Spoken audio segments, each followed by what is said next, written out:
এই শাপলাকলি প্রতীকে এবার এনসিপি নির্বাচনে অংশগ্রহণ করবে। নিবন্ধন সার্টিফিকেট সেটা আমরা আজকে গ্রহণ করেছি নির্বাচন কমিশন কর্তৃক। জাতীয় নাগরিক পার্টি এনসিপির পক্ষ থেকে নির্বাচন কমিশনে প্রধান নির্বাচন কমিশনারের সাথে আজকে আমাদের একটি বৈঠক ছিল। আমরা মূলত আজকে আমাদের নিবন্ধন সার্টিফিকেট নির্বাচন কমিশন কর্তৃক রাজনৈতিক দলকে নিবন্ধিত দলকে দেওয়া হয় সেটি আমরা গ্রহণ করেছি। জাতীয় নাগরিক পার্টি একটি নিবন্ধিত দল হিসেবে এখন থেকে কাজ করছে। আমরা এই নিবন্ধন সার্টিফিকেট সেটা আমরা আজকে গ্রহণ করেছি নির্বাচন কমিশন কর্তৃক। আপনারা জানেন এবং প্রিয় দেশবাসী সকলেই জানেন যে আমাদের এই নিবন্ধন প্রক্রিয়ার শুরু থেকেই আমাদের জাতীয় নাগরিক পার্টির কেন্দ্রীয় এবং তৃণমূলের নেতাকর্মীরা তারা অক্লান্ত পরিশ্রম করেছেন। অত্যন্ত কম সময়ে তারা এই সকল শর্ত নির্বাচন কমিশনের সকল শর্ত আমরা পূরণ করেছি।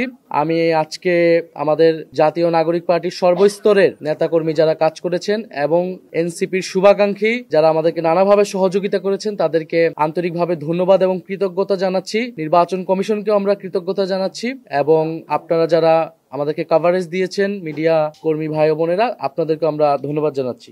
আমরা এই নিবন্ধন সার্টিফিকেট পেয়েছি। একই সাথে আপনারা জানেন যে আমাদের প্রতীক বরাদ্দ হয়েছে অনেক চড়াই উতরাইয়ের পরে আমরা একটা প্রতীক পেয়েছি এবং এই প্রতীকটি হচ্ছে শাপলাকলি প্রতীক। আমরা এই শাপলাকলি প্রতীকে এবার এনসিপি নির্বাচনে অংশগ্রহণ করবে ইনশাআল্লাহ। জনগণের আশা আকাঙ্ক্ষার প্রতীক হিসেবে গ্রাম বাংলার মানুষের প্রতীক হিসেবে শাপলাকলি এবার নির্বাচনে থাকবে এবং ইনশাআল্লাহ আমরা জনগণের সেই আকাঙ্ক্ষা অনুযায়ী কাজ করে যেতে পারবো। আমরা নির্বাচন কমিশনের সাথে আরো কয়েকটি বিষয়ে কথা বলেছি।